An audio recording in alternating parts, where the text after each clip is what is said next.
जय हिंद, जय हिंदुस्तान।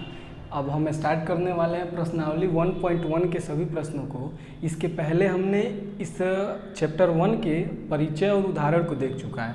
अब हम स्टार्ट करेंगे इसमें। यदि आपने उस वीडियोज़ को नहीं देखा हुआ है तो जाके चैनल के प्लेलिस्ट में देख सकते हैं, या इंड स्क्रीन पे मैं लगा दूंगा, या अभी मैं लगा दे रहा हूँ यहाँ पे आपके सामने आई बटन पे, आप देख सकते हैं। पहला प्रश्न बोल रहा है, निम्नलिखित संख्याओं का HCF ज्ञात करने के लिए यूक्लिड विभाजन एल्गोरिथ्म का प्रयोग कीजिए। यानी कि यूक्लिड विभाजन एल्गोरिथ्म की सहायता से अब इनका HCF निकालना है। अब आप जानते ही हैं पहले के वीडियोज़ के अनुसार कि HCF हम लोग यूक्लिड विभाजन एल्गोरिथ्म से निकालते हैं। जो होता है यूक्लिड विभाजन एल्गोरिथ्म A बराबर B³ प्लस R। अब A, B, Q और R में जो संबंध होता है वह होता है 0 या 0 से बड़ा होता है R और B से छोटा होता है। इसी तरह हमें बनाना होता है। तो अब यूक्लिड विभाजन प्रमेय में इस तरह डायरेक्ट हम लोग नहीं बना सकते हैं। पहले हम लोग इसको भाग विधि से इनके A, B और Q के मानों को निकाल लेते हैं R के साथ, तब जाके हम लोग इसको यूक्लिड विभाजन एल्गोरिथ्म के रूप में लिख देंगे और HCF निकाल लेंगे। तो लिखते हैं, तो 135 से 225 में भाग देते हैं। 135 का नाम 135 बार में ही जाएगा। 5 से 5 गया 0 और 12 में से 3 गया 9 और 1 बचा, 1 में से 1 गया 0। अब इस 135 को यहाँ पे भाज्य बना देंगे। तो 135, अब 90 को एक बार में लेके काटेंगे, 90 का नाम 90। अब 135 से 90 गया 45 बचेगा। अब इस 90 को यहाँ पे भाज्य बनाएंगे। 90 दूनी, अब 90 है तो 45 दूनी 90 करेंगे तो 2 बार में जाएगा, तो ये हो जाएगा 0। आप जानते हैं जब 0 आता है तो जो इसका भाजक होता है वही HCF हो जाता है, तो यही होगा HCF। लेकिन हमें इस विधि से नहीं बनाना है, हमको यूक्लिड विभाजन एल्गोरिथ्म की सहायता से बनाना है। तो लिखेंगे यूक्लिड विभाजन एल्गोरिथ्म से। तो A बराबर B³ प्लस R। अब इस शर्त को हम लोग नहीं लिखेंगे, ये बस समझने के लिए लिखा जाता है। तो A, अब यदि हम लोग इस स्टेप को देखें तो इसमें A 225 होगा, R आपका होगा 90 और यहाँ पे जो क्वाटिएंट होगा वह होगा 1 और इसको मानते हैं B। तो सब मान को यदि लिखें तो 225 बराबर 135 गुणे 1 प्लस 90 अपना R के रूप में बचा। अब यदि इस स्टेप को देखें हम लोग तो 135 A होगा, क्यूब होगा 1 और R होगा 45 और 90 होगा B के रूप में। तो लिख देंगे क्या, 135 बराबर 90 गुणे 1 प्लस 45। अब इस 90 को लिखें A के रूप में तो 90 बराबर 45 गुणे 2 प्लस 0। अब जब ये B जिस मान के लिए R 0 होता है वही होता है HCF, तो लिखेंगे HCF बराबर 45। ये पहला क्वेश्चन का आंसर हो गया। इसी प्रकार दूसरा क्वेश्चन यदि हम लोग बनाएं, अब आप आराम से आसानी से इसको बना सकते हैं यदि आप इसको समझ गए हो तो। मैं सबको एक एक करके सॉल्व कर दे रहा हूं जिससे कि आपको किसी क्वेश्चन में डाउट ना रहे। तो दूसरे प्रश्न में करना है 196 को 38,220 में भाग करना है। अब आप यहाँ देख रहे हैं कि 196 यहाँ पे एक बार में जाएगा, तो लिखेंगे 196। अब यहाँ पे 12 में से 6 गया 6 और यहाँ हो गया 7 और 7 में से 9 जाएगा नहीं, तो 17 में से 9 गया 8 और यहाँ पे 2 में से 1 गया 1। अब यह भाग और आगे तक जाएगा तो यह एक अंक उतार लेंगे। अब उसके बाद देखिए, अब 196 है तो 10 बार में तो ये जाएगा नहीं, क्योंकि 1960 चाहिए, तो ये 9 बार में जा सकता है क्योंकि 1960 से थोड़ा सा कम है, तो ये 9 बार में जाएगा। 9 6 के 54 के 4 हाथ में आया 5, 9 81 और 5 हो जाएगा 86, हाथ में आया 6 8 और 9 को 9 8 17। यदि इसको घटाएं तो 12 में से 4 गया 8, यहाँ हो गया 5, 15 में से 6 गया 9 और यहाँ हो गया अपना 7 और 7 में 7 गया 0, 1 में से 1 गया 0 और यहाँ 1 0 उतार देंगे। अब 196 का आप देख रहे हैं कि 5 बार में मल्टीप्लाई कराएंगे तो 6 5 30, 9 पचे 45 और 3 48 का 8 हाथ में है 4, 4 के नम 5 के नम 5 4 9, यानी कि यह 0 हो गया। तो अब आप यहाँ देख रहे हैं कि ये पूरा एक ही स्टेप है, अलग अलग स्टेप हम लोग नहीं बनाए इसके जैसे। तो इस तरह हम लोग लिख सकते हैं कि यूक्लिड विभाजन एल्गोरिथम से a बराबर बी क्यूब प्लस आर। अब a है अपना 38,220, तो 38,220 बराबर b है 196, तो 196 गुण क्यूब है 195 प्लस 0। अब यह b जो होगा यही HCF होगा, तो लिखेंगे HCF बराबर 196। अब उस टाइम आपको याद होगा जब मैं आपको बोला था कि b और क्यूब को आगे पीछे नहीं लिखते हैं। जैसे मैं उस दिन आपको समझाया था कि 3 गुणे 5 लिखे तभी भी 15 होगा और 5 गुणे 3 लिखे तभी भी 15 होगा, लेकिन यहाँ हमको HCF निकालना है। अब यदि हम लोग फेरबदल किए होते तो यहाँ पे 195 पहले आता, तो 195 HCF लिखने पे गलत हो जाता, इसीलिए मैंने आपको इसको बताया हुआ है। अब चलते हैं तीसरे प्रश्न को देख लेने। तीसरा प्रश्न भी आसान ही है। अब कभी भी हम लोग छोटे वाले नंबर से ही बड़े वाले नंबर में भाग देते हैं, तो 867 में भाग देंगे 255 से, तो यह 3 बार में जाएगा। 5 3 15 के 5 हाथ में 1, 5 1 15 1 16 हाथ में 1, 3 दूनी 6 1 7, 765 हुआ। 7 में से 5 गया 2, 6 में से 6 गया 0 और 8 में से 7 गया 1। अब 255 यहाँ लिख देंगे। अब आप यहाँ देख रहे हैं कि ये 2 बार में कटेगा, 204 हो जाएगा। तो 5 में से 4 गया 1 और 5 में से 0 गया 5 और यहाँ हो गया 0। अब 51 से भाग करें 102 में, तो 51 दूनी 102 होता है, यानी कि HCF हो जाएगा अपना 51। लेकिन हमें यूक्लिड विभाजन एल्गोरिथम से लिखना है, तो लिखेंगे यूक्लिड विभाजन एल्गोरिथम से क्या होगा, a बराबर बी क्यू प्लस आर। अब a अपना इस स्टेप में जो है वह है 867 बराबर b है 255 इंटू क्यूब है 3 प्लस r है 102। अब मैं जहाँ मान रहा हूँ कि आप इस स्टेप को समझ गए होंगे कि कैसे किसको बनाना है। अब इस प्रश्नावली में इतने ही प्रश्न हैं, इसके बाद इस टाइप के प्रश्न नहीं हैं। अब आप बहुत बढ़िया से इसको समझ लीजिए। अब इसको यदि बनाएं तो 255 हो जाएगा अपना a और 102 हो जाएगा यहाँ पे b और क्यूब हो जाएगा 2 प्लस r हो जाएगा 51। अब हम क्या कर रहे हैं कि 102 को a बना रहे हैं, तो बराबर 51 हो जाएगा b इंटू क्यूब हो जाएगा 2 प्लस 0 हो जाएगा रिमाइंडर, यानी कि HCF क्या हो जाएगा 51। इस प्रकार से करके हमने पहले प्रश्नों को बनाया। अब बहुत आराम से इन प्रश्नों को आप प्रैक्टिस कर लें एक बार घर पे, कि जिससे कि सभी प्रश्न बन जाए, कोई डाउट ना रहे इस प्रश्न में। अब चलते हैं दूसरे नंबर प्रश्न। प्रश्न बोल रहा है कि दर्शाइए कि कोई धनात्मक विषम पूर्णांक 6q + 1 या 6q + 3 या 6q + 5 के रूप का होता है, जहाँ q कोई पूर्णांक है। आपको याद होगा कि हम लोगों ने सेम ऐसे ही प्रश्नावली में 2 प्रश्नों को बनाया हुआ है जो उदाहरण में दिए हुए थे। सेम ऐसे ही, बस इसमें 6q + 1 है, यानी कि b का मान 6 हो जाएगा और क्यूब तो क्यूब ही रहेगा। अब r के जो मान होंगे 6 मान हो जाएंगे, एक 0 हो जाएगा, एक 1 हो जाएगा, एक 2 हो जाएगा, एक 3 हो जाएगा, एक 4 और एक 5, और फिर 6 बार r के मान लेके तब जाके हमें विषम पूर्णांक इसमें इन तीनों को सिद्ध करना है। तो चलते हैं इसको सॉल्व कर लेने। तो यहाँ पे सबसे पहले हम जानते हैं कि यहाँ लिखेंगे कि यूक्लिड विभाजन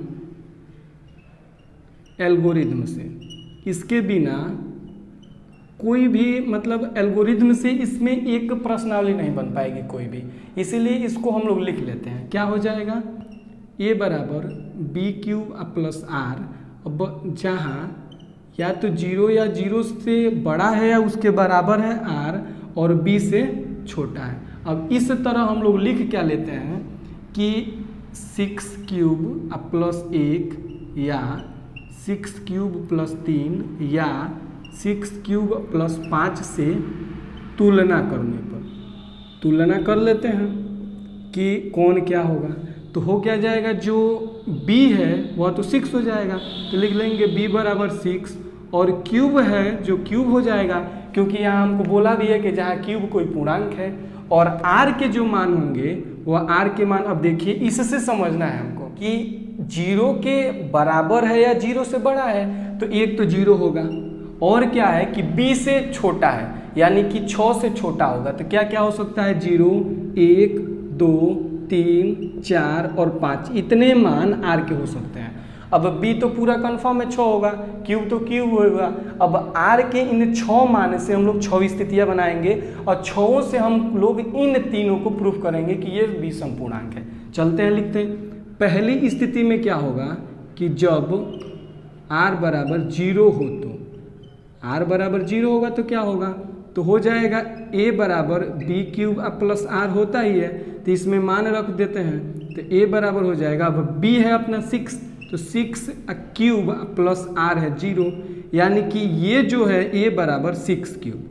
यदि हम लोग इसको 2 से काटें तो 6 2 से कट जाएगा 3 बार में। अब ये कोई भी नंबर हो, इससे डिपेंड नहीं करता है, तो यानी यह लिख देंगे कि यह 6 क्यूब 2 से विभाजित है, विभाजित होता है, लिख लेते हैं, होता है। तो क्या लिखेंगे, अतः 6 क्यूब समपूर्णांक हो जाएगा। लेकिन हमें तो समपूर्णांक होगा, लेकिन हमें समपूर्णांक तो बताना नहीं है, हमें विषम पूर्णांक बताना है। दूसरी स्थिति क्या हो सकती है कि r बराबर 1 लेंगे, तो लिखेंगे जब r बराबर 1 हो, तो r बराबर 1 होगा तो क्या हो जाएगा कि a बराबर b क्यूब प्लस r। अब इसमें मान को रखें तो b तो 6 है, क्यूब तो क्यूब है, r है 1। अब इसमें हम आप देख रहे हैं कि इसमें से 2 कॉमन नहीं हो पाएगा, 6 में से तो 2 कॉमन हो सकता है, इसमें से कॉमन नहीं होगा। सम संख्याएं वह होती हैं कि जो 2 से कट जाए, अब विषम संख्याएं वह होती हैं कि जो 2 से ना कटे, तो यह तो विषम संख्या होगा क्योंकि यह 2 से नहीं कटेगा। लिखेंगे यह 6 क्यूब प्लस 1 2 से विभाजित नहीं होगा, नहीं होगा।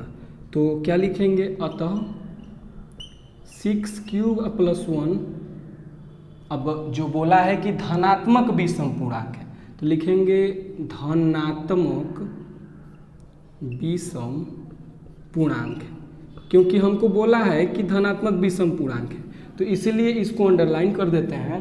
अब जो तीसरी स्थिति अपनी होगी वह क्या होगी कि जब r बराबर क्या होगा कि 2 होगा, तो लिखेंगे जब r बराबर 2 हो, तो r बराबर 2 होगा तो क्या होगा, a बराबर b क्यूब प्लस r।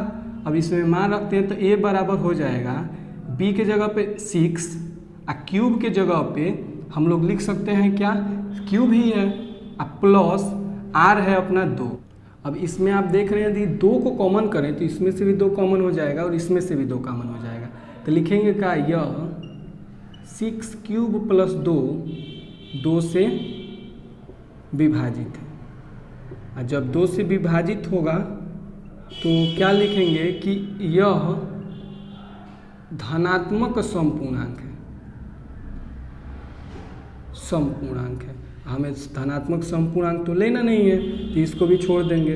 अब चौथी स्थिति क्या हो सकती है कि जब r बराबर क्या हो, 3 हो, तो लिखेंगे जब r बराबर 3 हो तो क्या होगा, r बराबर 3 होगा। तो अब इसको हम लोग इसलिए लिख ले रहे हैं a बराबर b क्यूब प्लस r, कि जिससे कि हमें इसी में मान रखने हैं। तो क्या हो जाएगा, a बराबर 6 क्यूब प्लस r है 3, तो इसमें से आप देख रहे हैं कि 2 कॉमन नहीं होगा, यानी कि यह 2 से विभाजित नहीं होगा, तो लिखेंगे यह 6 क्यूब प्लस 3 2 से विभाजित नहीं होगा। और जब 2 से विभाजित नहीं होगा तो क्या लिखेंगे कि यह धनात्मक विषम पूर्णांक है।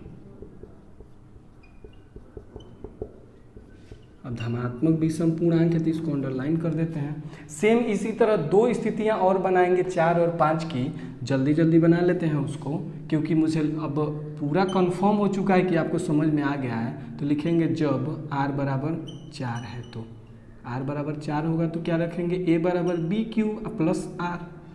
अब a बराबर b का मान 6, q का मान q, अब बराबर r हम लोग लिए हैं 4, तो यह हो जाएगा 4।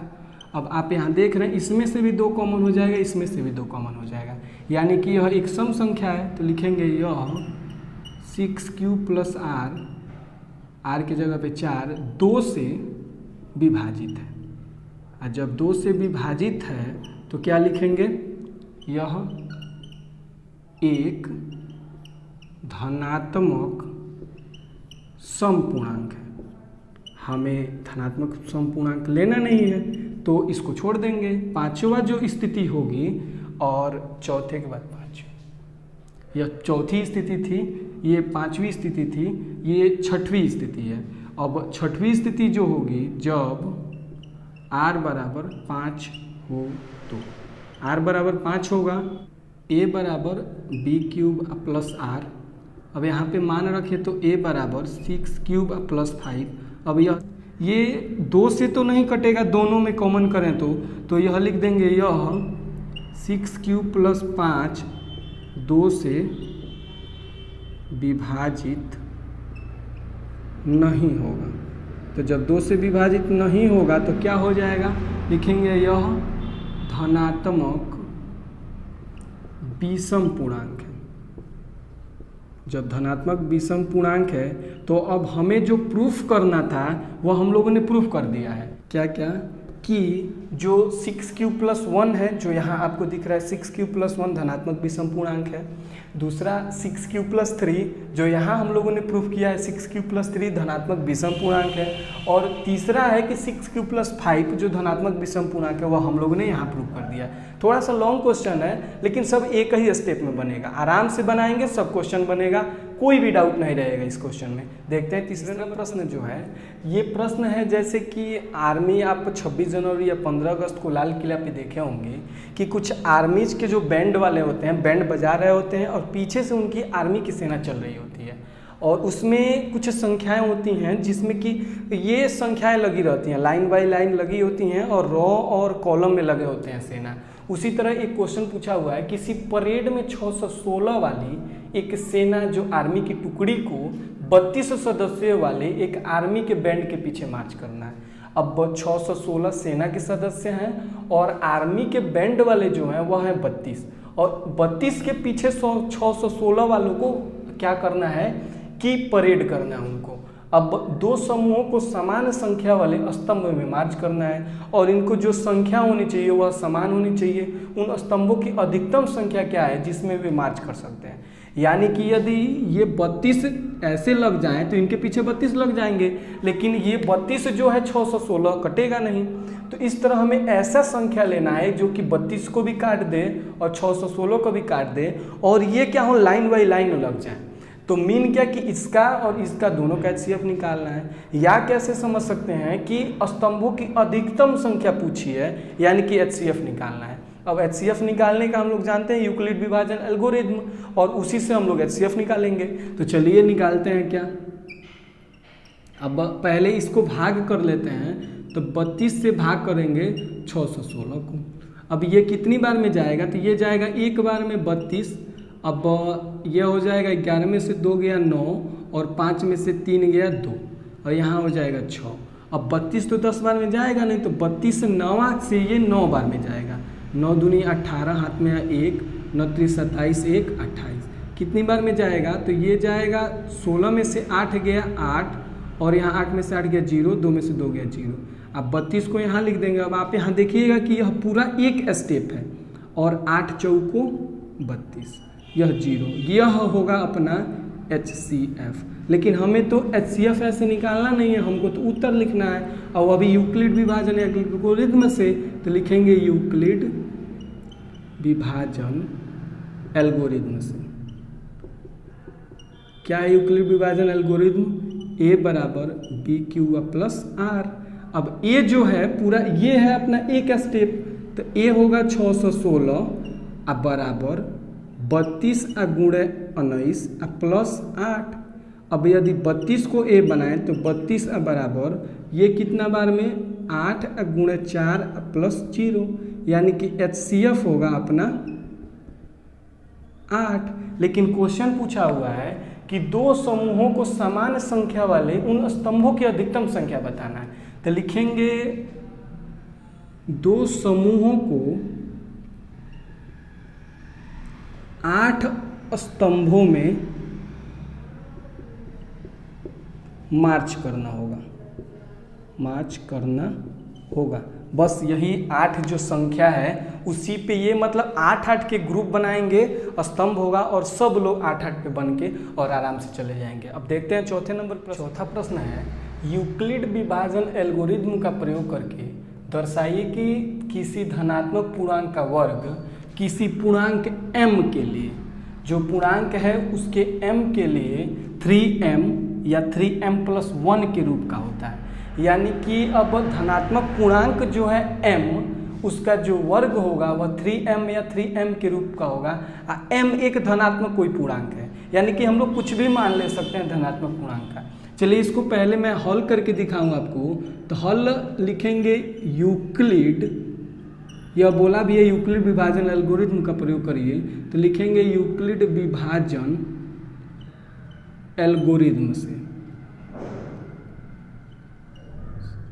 क्या होता है एल्गोरिथ्म a बराबर b³ प्लस r।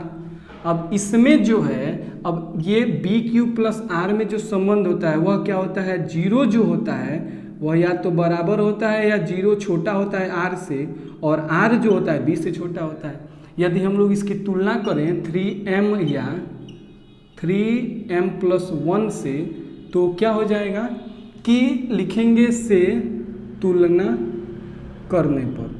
अब यहाँ पे हम लोग को b का मान जो है वह 3 आ गया और क्यूब का तो कोई जिक्र ही नहीं है, तो क्यूब को क्यूब ही रहने देंगे, क्यूब बराबर क्यूब। तथा जो r है, अब आपको पता है कि r या तो 0 होगा या 0 से बड़ा होगा, तो एक तो 0 होगा। और क्या शर्त होनी चाहिए, b से छोटा होगा। b है अपना 3, तो जब b से छोटा होगा तो क्या हो सकता है, 1 भी हो सकता है और 2 भी हो सकता है। 0, 1, 2। अब हमको क्या करना है, तो इसका पूरा सॉल्यूशन क्या हो जाएगा इसके आधार पे, तो यह हो जाएगा a बराबर, अब b है 3 क्यूब प्लस r, ये हो जाएगा पूरा सॉल्यूशन।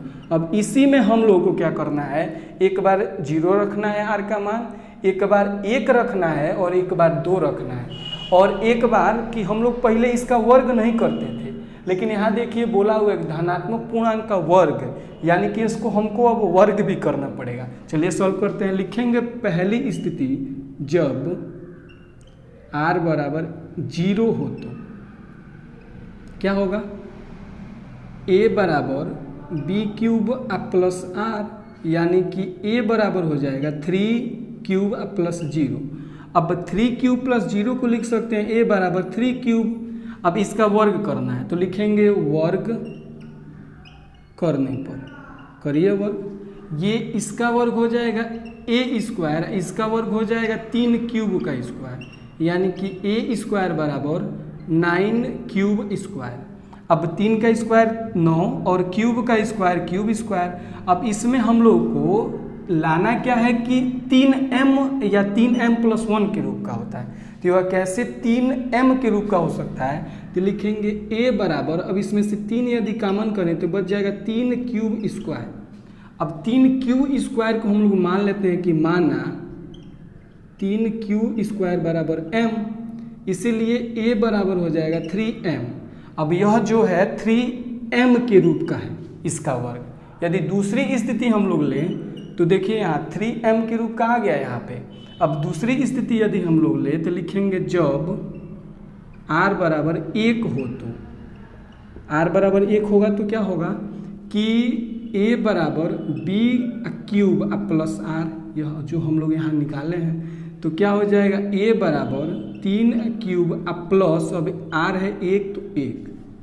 अब इसका हमें वर्ग करना है, क्या करना है, वर्ग करने पर वर्ग क्या होगा, तो ए स्क्वायर तो इसका वर्ग होगा और 3 क्यूब प्लस 1 का स्क्वायर यह होगा।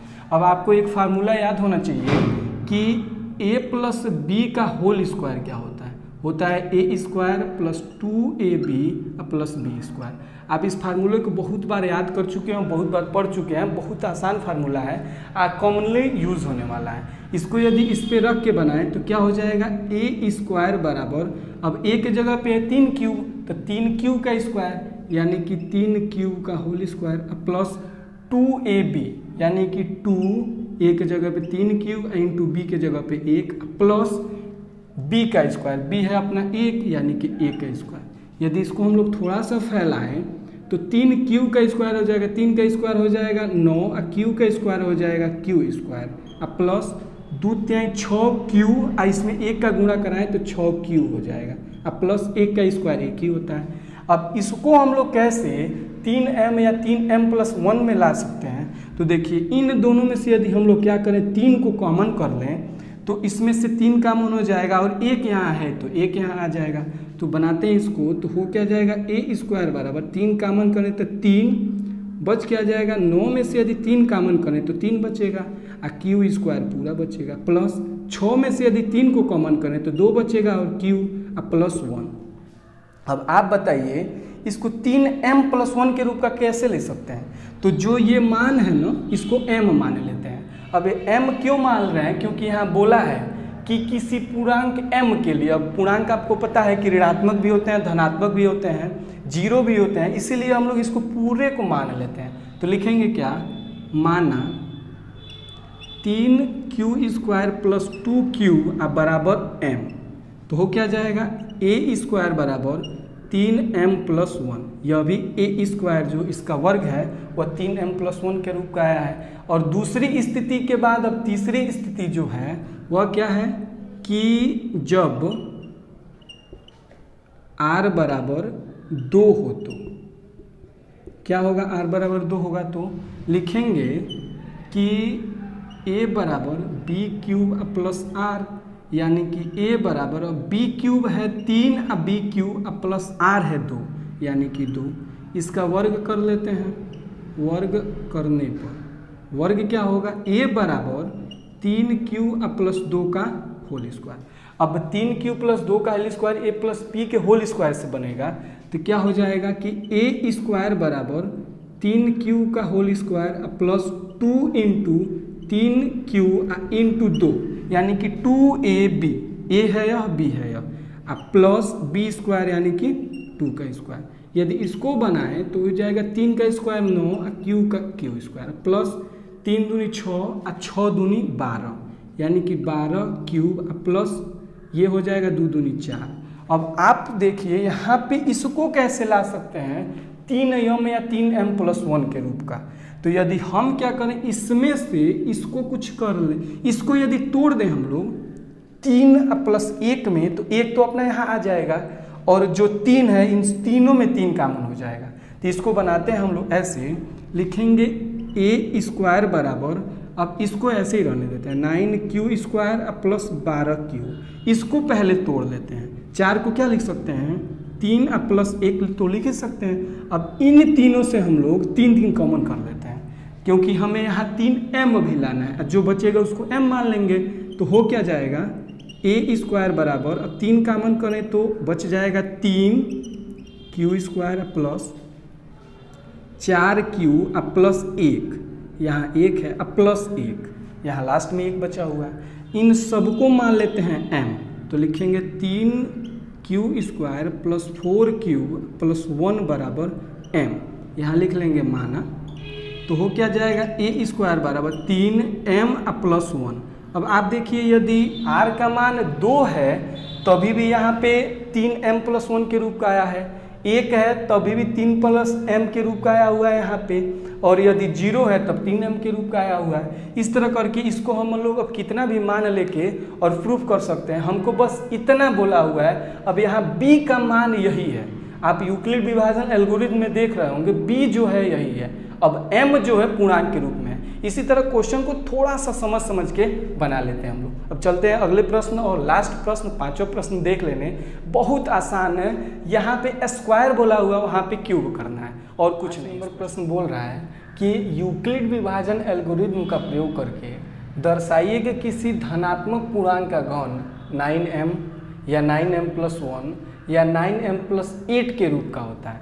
अब हम लोगों ने चौथे नंबर प्रश्न को बनाया है कि उसमें वर्ग करना था तब जाके प्रूफ करना था, और इसमें हमें घन करना है, यानी कि बनेगा सेम, इसमें बस थोड़ा सा घन कर देना है। और एक और हम लोग ट्रिक बनाएंगे कि 9m जो है, यानी कि यदि b का मान हम लोग 9 लें तो इसमें 9 गो स्थिति बनेंगी, और 9 स्थितियाँ बनाना ज़्यादा समय लगेगा और ज़्यादा मतलब कि कहते हैं ना मुश्किल भी होगा। इस तरह यदि हम लोग अब 9 के जगह पे 3 को ले लें, अब 3 का जो क्यूब होता है 27 होता है और उसमें 9 भी आता है, तो इस तरह करके 9m भी आ जाएगा। तो चलते हैं सॉल्व करने। सबसे पहले लिखेंगे यूक्लिड विभाजन एल्गोरिथम से। एल्गोरिथम है क्या यूक्लिड विभाजन? तो a बराबर बी क्यू प्लस आर। अब यदि हम लोग इसको आर बी और क्यू में संबंध निकालें तो हो जाएगा 0 या 0 से बड़ा है आर और बी से छोटा है। इस प्रकार से यदि हम लोग तुलना करें 9m या 9m+1 या 9m+8 से, तो लिखेंगे 9m या 9m+1 या 9m+8 से। यदि अब हम लोग यहाँ b का मान निकालें तो b का मान तो होना चाहिए कॉन्सेप्ट के हिसाब से 9, लेकिन अब हम लोग लेंगे यहाँ पे 3। अब 3 मैं यहाँ इसलिए ले रहा हूँ कि मैं आपको बताया हूँ कि हम लोग कॉन्सेप्ट के साथ साथ ट्रिक को भी पढ़ेंगे। अब कॉन्सेप्ट तो है कि 9 लीजिए, लेकिन 3 इसलिए ले रहा है क्योंकि इसका हम लोग को करना है घन, और घन 3 का करेंगे तो उसमें 27 आएगा। 27 में से यदि 9 कामन कर लेंगे या 3 कामन कर लेंगे तो 9 बच जाएगा, इसीलिए ऐसा हम लोग कर रहे हैं। नहीं तो 9 स्थिति लेंगे तो 9 लेंगे तो 9 स्थितियाँ बनेंगी, और 9 स्थितियाँ ज़्यादा टाइम लगेगा और ज़्यादा मुश्किल भी होगा। इसलिए b बराबर 3, और q जो है q ही होगा, और r जो होगा एक तो 0 होगा और b से छोटा होगा, यानी कि 1 और 2। अब r के 3 मान हो गए। अब इसकी 3 स्थितियाँ बन सकती हैं। पहली स्थिति में क्या होगा, जब r बराबर 0 हो, तो जब r बराबर 0 होगा तो क्या लिखेंगे कि a बराबर बी क्यू प्लस आर। अब इसमें हम लोग यदि मान को रखें तो a तो a ही है, b है आपका 3, q को q प्लस r है 0। ये क्या हो जाएगा, a बराबर 3q। अब इसका यदि घन करें तो लिखेंगे घन करने पर घन आपका हो जाएगा a क्यूब बराबर 3q का होल क्यूब, यानी कि a क्यूब बराबर 3 क्यूब का होता है 3 3 का 9 3 27, और q का क्यूब होता है क्यूब इस क्यूब। अब क्यूब क्यूब हो गया। अब यदि इसमें से हमको लाना है क्या है 9m के रूप का, यदि इसमें से 9 कामन करें तो हो जाएगा a क्यूब बराबर 9 कामन हो जाएगा, बच जाएगा 3q क्यूब, यानी कि अब 9 यह हो गया। अब इसको यदि हम लोग m मान लें तो हो जाएगा, तो लिखेंगे क्या, माना m बराबर 3q क्यूब, या आप लिख सकते हैं माना 3 क्यूब बराबर m। अब यदि इसको हम लोग मान लेते हैं तो क्या लिखेंगे कि a क्यूब बराबर 9m, इसी रूप का हमको 1 लाना था। अब यदि दूसरी स्थिति को देखें हम लोग तो लिखेंगे क्या कि जब r बराबर 1 हो, तो जब r बराबर 1 होगा तो क्या होगा, a बराबर बी क्यू प्लस आर। अब r हो गया तो लिखेंगे कि a बराबर b का मान है 3, q का q प्लस r का मान अब 1 लिए हैं तो 1। अब इसका यदि घन करें तो घन करने पर क्या हो जाएगा, a क्यूब बराबर 3q प्लस 1 का होल क्यूब। अब यह है a प्लस बी का होल क्यूब। आपको फार्मूला पता है कि a प्लस बी का होल क्यूब बराबर होता है a cube plus B cube plus 3ab into a plus b. यदि हम लोग इस ब्रैकेट को हटाएं तो लिखते हैं कि a cube plus B cube plus 3। अब a में a का मल्टीप्लाई हो जाएगा तो a स्क्वायर b प्लस 3 एक तो ए ही रहेगा, बी में बी का हो जाएगा तो बी स्क्वायर, यानी कि पूरा हो जाएगा A cube plus B cube plus 3a square plus 3ab square. अब इसमें हम लोग को मान को रखना है, तो यदि इसको फैलाएं तो लिख सकते हैं ए क्यूब बराबर, अब ए के जगह पे है 3 क्यूब, अब बी के जगह पे है 1, तो यदि इसको लिखते हैं तो ए क्यूब यानी कि 3 क्यूब का whole cube plus B cube यानी कि 1 cube plus 3a square B यानी कि 3 इंटू ए स्क्वायर यानी कि 3 क्यूब का होल स्क्वायर इंटू बी यानी कि 1 प्लस 3 ए बी स्क्वायर, ए के जगह पे है 3 क्यूब इंटू एक बी के जगह पे है 1 तो 1 का स्क्वायर। अब इसको यदि हम लोग सॉल्व करें तो 3 क्यूब का क्यूब हो जाएगा 3 त्रिक 9 त्रिक 27 और क्यूब का क्यूब हो जाएगा क्यूब प्लस 1 का क्यूब होता है 1 प्लस इसको बनाएं तो ये हो जाएगा 3 का स्क्वायर होता है 9 यानी कि 9 क्यूब स्क्वायर इंटू 1 प्लस इसको यदि सॉल्व करें तो 3 त्रिक 9 क्यूब 1 में 1 का स्क्वायर होगा तो 1 होगा, 1 में किसी भी नंबर का गुणा होता है तो उतना ही होता है। इसको यदि पूरा सॉल्व कर दें तो यह हो जाएगा 27 क्यूब प्लस, अब 1 को हम लोग बाहर कर देते हैं इसी टाइम, ऐसा इसलिए कर रहा है क्योंकि यहाँ पे 9m + 1 के रूप का लाना है, तो इसको यदि हम लोग 1 को बाहर कर दें तो ये हो जाएगा 3 और में 9 का गुणा होगा 27 cube square plus 9 cube plus 1, यहाँ 1 बचा हुआ है। आप चाहें तो अगले स्टेप में कर सकते हैं, मैं यहीं पे कर दे रहा हूँ, कोई दिक्कत नहीं है, नहीं तो आप यहाँ 1 रखेंगे और अगले स्टेप में 1 को यहाँ लेके आएंगे। यदि अब आप देखिए कि इन तीनों में 9 कॉमन हो जाएगा और 1 यहाँ बच जाएगा तो 9m + 1 का रूप आ जाएगा, और जो बचेगा उसको हम लोग मान लेंगे कि m, तो बनाते हैं इसको तो हो जाएगा a क्यूब बराबर, अब इसमें से कॉमन क्या 9 कर लेते हैं, 9 तो बच क्या जाएगा। अब देखिए q भी कॉमन हो रहा है, लेकिन q इसलिए कॉमन नहीं करेंगे क्योंकि हमको 9m के रूप का लाना है, 9 क्यूब m के रूप का नहीं लाना है, तो हो क्या जाएगा 3 cube plus 3 Q square plus Q plus 1। अब इसको मान लेते हैं m, लिखेंगे माना 3 cube plus 3 Q square plus cube बराबर m। अब यदि इसको m मान लिए तो पूरा क्या हो जाएगा, a क्यूब बराबर 9m + 1, ये पूरा m हो गया है तो 9m + 1 एक दूसरा मान आ गया। इसी तरह यदि हम लोग तीसरा को बनाएं तो लिखेंगे तीसरी स्थिति होगी कि जब r बराबर 2 हो, तो जब r बराबर 2 होगा तो क्या होगा कि a बराबर b क्यू प्लस r में मान रखेंगे। अब हम लोग यहाँ पे b क्यू प्लस r के बाद इसको 0 या तो बड़ा है बराबर इसको नहीं लिख रहे हैं, इसलिए क्योंकि यह बस एक शर्त है, स्थिति है, हर जगह इसको नहीं लिखते हैं। तो हो क्या जाएगा a बराबर, अब b क्यूब है यानी कि 3 क्यू प्लस r का मान है 2। अब इसका यदि घन करें तो लिखेंगे घन करने पर क्या हो जाएगा, a क्यूब बराबर इन दोनों का प्लस क्यू हो गया। अब ये फार्मूला जो है सेम इसी तरह इसी पे बनाना है, तो चलते हैं इसको फैला लेने। हो क्या जाएगा 3 क्यू का होल क्यूब प्लस 2 का क्यूब प्लस 3 इंटू ए स्क्वायर यानी कि 3 क्यू स्क्वायर इंटू बी यानी कि 2 प्लस 3 इंटू ए, आप यहाँ देख रहे हैं तो 3 क्यू इंटू बी स्क्वायर यानी कि बी स्क्वायर यहाँ है 2, तो क्या लिखेंगे 2 का स्क्वायर। यदि इसको फैलाएं तो हो जाएगा a क्यूब बराबर 3 क्यूब का होल क्यूब होता है 27 क्यूब 3 त्रिक 9 त्रिक 27 क्यूब का क्यूब प्लस 2 का क्यूब होता है 8 प्लस इसको बनाए तो 3 गुणे, इसको लिख सकते हैं 3 त्रिक 9 क्यू स्क्वायर गुणे 2 प्लस यहाँ पे देखिए अब ये 3 त्रिक 9 क्यू इंटू 2 का स्क्वायर होता है 4। यदि इसको पूरा बनाए हम लोग तो लिख सकते हैं 3 क्यू बराबर, अब 27 क्यूब ऐसे ही रहने देते हैं।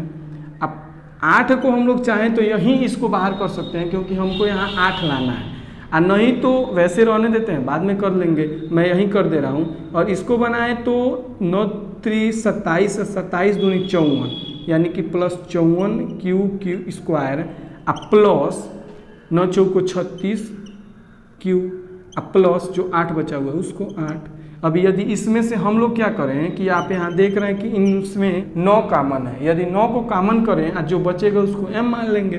तो करते क्या है, ए क्यू बराबर 9 कॉमन करें। अब q भी कॉमन है, लेकिन q इसलिए नहीं लेंगे क्योंकि हमें 9q नहीं लाना है। तो लिखेंगे क्या, 3q प्लस 9 छक्के 54q स्क्वायर प्लस 9 चौको 36q प्लस यहाँ ब्रैकेट बना के 8। अब इसको यदि हम लोग m मान ले तो क्या करेंगे, लिखेंगे माना 3q cube plus 6q square plus 4q बराबर m। यदि यह m हो जाएगा तो ये 9m प्लस 8 के रूप का हो जाएगा। तो a क्यूब बराबर 9m प्लस 8, यह भी एक प्रूफ हो गया। इस प्रकार से करके हम लोगों ने इसके सभी प्रश्नों को हल कर लिया 1.1 के। अब इसके बाद हम लोग 1.2 के परिचय और उसके उदाहरण को देखेंगे। तो मिलते हैं अगले वीडियो में। वीडियो अच्छा लगा हो तो लाइक करें, और यदि कोई भी कमेंट हो, यदि कोई भी डाउट्स हो आपको तो आप कमेंट कर सकते हैं। जय हिंद, जय हिंदुस्तान।